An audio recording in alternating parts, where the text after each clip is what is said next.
Welcome everybody to this special edition of Poor Decisions Pairing. And Mary, what is the theme today? We're in a Mardi Gras theme, and today we are trying some JT Meleck. And not just any JT Meleck. This is the small batch 6-year 100% rice whiskey coming in at 110 proof. I thought that said 125. No, this is batch 125. Oh, okay.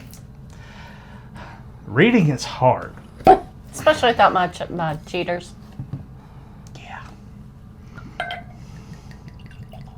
You ought to see him without his glasses. And this is probably one of our older ones because most of the time the bottles that we get are 4-year. So being a 6-year, Yeah. I'm interested. Oh, nice color. Well, the cast strength ones that are typically your store picks and stuff like that have an age statement of 4+ years. The high proof has 4-year age statement, which I think that's kind of the average at Meleck. Okay.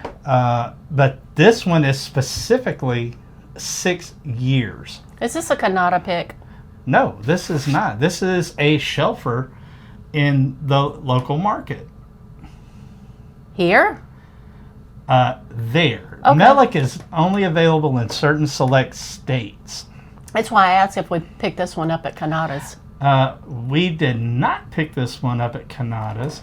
I believe we picked this up at Rouse's Epicurean. Oh, okay. One of the few bottles we found there. Yeah. But the color on this, it's a nice medium. You would think by the color, this is very bourbon in color. On the nose, for 110 proof, there's no ethanol coming off of it. It's got some sweet notes, some fruity notes. Very much so. It's like a baked fruit cobbler with those cinnamon notes and like nutmeg. I can see that. And it's pretty sweet, but not overly sweet. You definitely can detect the oak in this one with the 6 years in the barrel. As far as the size of barrels, I believe Meleck uses the 53-gallon barrel. I know when they first started, they kind of experimented with smaller barrels, and it kind of didn't work out for them. So they're using those standard 53-gallon. And this is not finished. Interesting on the palate for me. I'm getting a peachy note on the palate. That little tart, tangy, sweet, like a peach. And then on the finish, it's carrying forward. I'm still getting that on the finish too. But there is a little bit more, like this could be like a peach cobbler on the finish because some of those spices are starting to come through on the finish. Yeah, as soon as it hits your tongue, very tannic. You get that oak, but it's a very sweet oak. But it's not like punch you in the mouth with the tannins. It's just to let you know, hey, I've got some age on me. And I like that. When you start dealing with 10-year plus aged bourbons and such, it's very similar in that tannin profile on the palate. And now that you say that, on my second, I get like a peach tea. I could see that for sure, yeah. And then the finish goes into more of that pastry note like you would with a peach cobbler. I don't know why I'm getting peach on this, but I could definitely see like a fruit cobbler on this with that savory bready, those baking spices, that light, refreshing fruit. I mean, it could even be like a pear or maybe even an apple. And see, for me, because when you have like cherry, you get that tart. And then with apple, it depends on if you go Granny Smith or all the different variations of what notes you get off of it. And to me, apple and pear are a little bit more on that crisp side, where this is that softer side like you would get in a peach. Okay. So, and to me, the sweetness, apples, I mean, they have a sweetness, but to me, peaches, a good, fresh, ripe peach, it's just got that extra little bit of sweet. Or maybe even a nectarine, where it's slightly tartar than a regular peach. I wouldn't go nectarine, but maybe apricot. All right, I agree. Yeah, the apricot. Where you just get that soft and that sweet and that fruitiness, but it's not it's not sweet like candy sweet at all. Yeah. It's just like a fresh fruit sweetness. Yeah. This is very enjoyable. It is. It has a level of complexity to it that really makes it stand out and shine. And the long finish on this, I mean, it's for 110 proof, I would not expect the finish to last this long, but it's still going. To pair this with, I want something hearty, savory. I'm thinking like either a sauce piquant or a gumbo with the potato salad with it.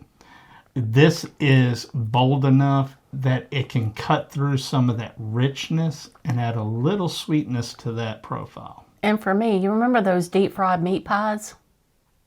Oh, yes, yes. I think this would go good with a deep fried meat pie. Or even boudin balls would be good with this. I'm just not a big boudin fan, but this is good. And it could hold. Now, and I do agree, because it's kind of like when I say I could have a glass of iced tea with this. This to me comes across very much like a peach tea. So anything that I could enjoy with it, which is pretty much any Cajun food, I pretty much have paired with iced tea over the years. But see, I don't put anything in my tea. It's just black, regular tea, no sweetener, no additive. And that's how I get this. It's just good. Yeah. Now, as far as a cigar, I'm really leaning toward this blackened M81 Robusto. I think the boldness of this whiskey would stand up very well to this and help complement it as well as your after dinner smoke and pour. I don't know that I'd have one right now that I would really pair to that. I think I would have to visit our local cigar store and find something that would give me these notes. Yeah, I think maybe your Olivas, I think when you had them, I think that would pair very well as those also have a slight vanilla flavor to them. But it's slight. I think it would complement well with it as an after dinner pour with a cigar. It might, but then I have had one that I'm kind of thinking, but I don't remember the name of it. It's one like you've had, but I got it in the small version that I smoke. What, a sweeter version or? It was more of a savory. You had one, and we found one in that same, like a smaller size for me, and that would pair, but I don't remember the name of it. I just remember the smoke on it. Yeah. Another one I'm thinking, do I have one up here with me? I do not, but even the Macanudo would be wonderful with this. The Macanudo M, the cafe and latte, looks like a barber pole. That's the one that I got that was like yours, but I got it in a lot smaller version. And that one, there were some sweet notes to it, but it's also savory. Yeah. And I really enjoyed that, and I think that would work very well. So if y'all are at the tobacco store and you see the twin, it almost looks like a barber's pole with the two different tones of wrapper. That's what we're talking about. Yeah. Or even, this one would be very well with it. This is the Crazy Aunt, and this is by Ohana Cigar Company. Got this when we were in Austin for the Bastards Ball. I think this would pair very well with it. Rich, savory, earth tones with a slight sweet hint in it. Nice, easy smoke. Here, I'll let you kind of... Okay, that one is not sealed. Get you a little smell of that one. Yeah, and it does have some spice on it. That one might be too spicy. No, because it's going to accentuate some of that earthiness.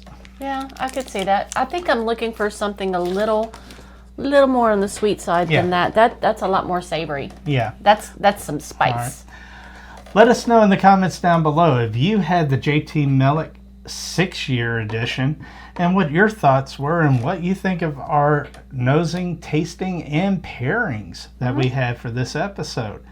And also, if you haven't already, hint over here, make sure to hit that subscribe button. We'd love to have you as part of our community and join in on a lot of fun things that we have coming up this year for 2026. Yeah, we're absolutely looking forward to 2026 because I think we've got a lot of our learning out of the way and now we're into some fun. Yeah. All right. Well, I think that'll do it for us today, Mary. Remember, we just have this one life to live. So always make it about family, good friends, and great whiskey. Till next time, our friends. Cheers. Cheers.